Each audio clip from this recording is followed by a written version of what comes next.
Proklamasi. Kami, bangsa Indonesia, dengan ini menyatakan kemerdekaan Indonesia.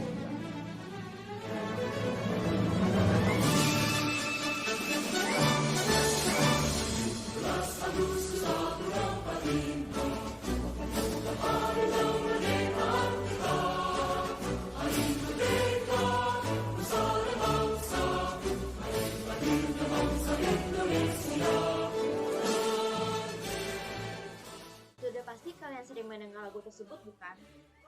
Kalian tahu gak sih judul lagu tadi itu apa? Ya, judul lagu itu Hari Merdeka.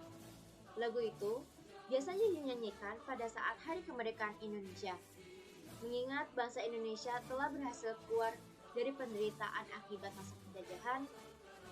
Semua ini berkat para pahlawan yang bertekad memperjuangkan kemerdekaan Indonesia.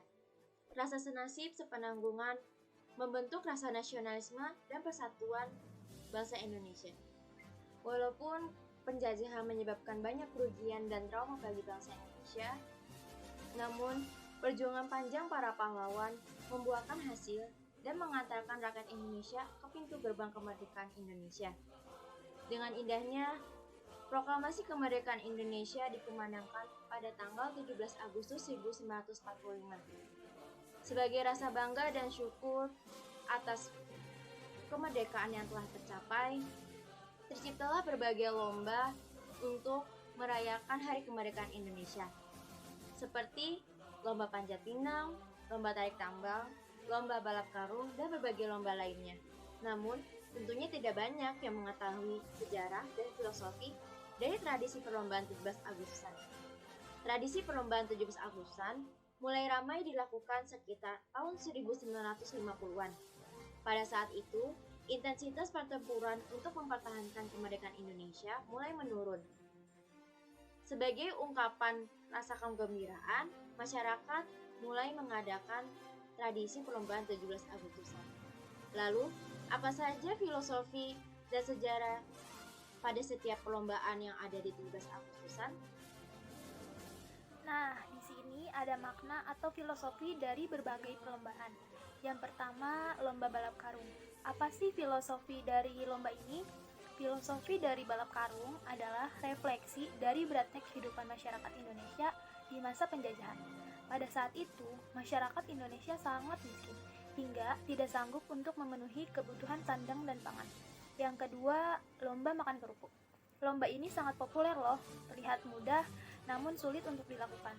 Kesulitan yang dirasakan saat mengikuti lomba inilah yang diangkat sebagai gambaran sulitnya masyarakat Indonesia untuk memenuhi kebutuhan pangan pada masa penjajahan. Yang ketiga, lomba balap kelereng.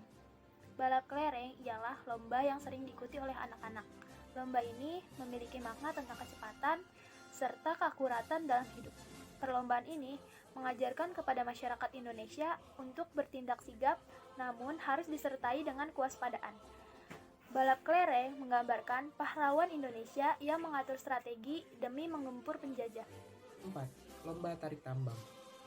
Lomba tarik tambang ini melibatkan dua regu, masing-masing beranggotakan 5 orang atau lebih. Meskipun memang awalnya adalah lomba adu kuat, tetapi lomba tarik tambang sekarang justru mengajarkan tentang makna kekompakan, gotong royong, kebersamaan, dan juga solidaritas. Selanjutnya yang kelima adalah lomba panjat pinang. Ini adalah perlombaan yang selalu ditunggu-tunggu karena menawarkan hadiah-hadiah yang besar dan juga menarik dalam pelaksanaannya. Lomba ini adalah lomba adu cepat memanjat pinang yang batangnya telah dilumuri oleh pelumas atau oli bekas. Lomba panjat pinang ini itu mengajarkan makna kerjasama yang baik demi mencapai satu tujuan. Dan selanjutnya yang keenam, lomba balap egrang. Lomba ini bisa dikatakan merupakan lomba tersulit dari berbagai lomba yang biasa diadakan di 17 Agustus. Karena mungkin tidak banyak orang yang bisa berlari dengan leluasa dan seimbang dengan menggunakan sebuah bambu tinggi. Dan lomba balap egrang mengajarkan kita agar selalu memiliki kepercayaan diri. Karena jika kita ragu dalam melangkah, kita justru akan terjatuh.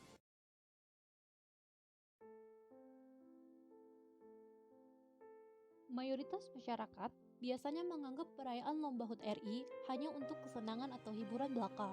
Padahal, berbagai lomba tersebut dibuat sebagai bentuk menghargai jasa-jasa para pahlawan. Karena tak sedikit hal yang harus dikorbankan para pejuang demi meraih kemerdekaan.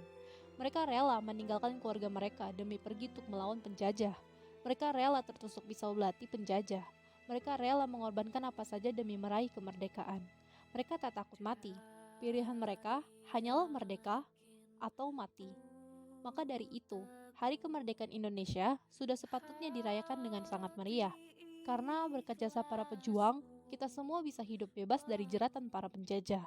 Untuk menghargai jasa para pahlawan, sederhana kok. Kita bisa mengapresiasi jasa pahlawan dengan ikut perayaan HUT RI secara antusias. Momen HUT RI juga menjadi momen sempurna bagi kita semua untuk mencontoh sikap para pahlawan kemerdekaan.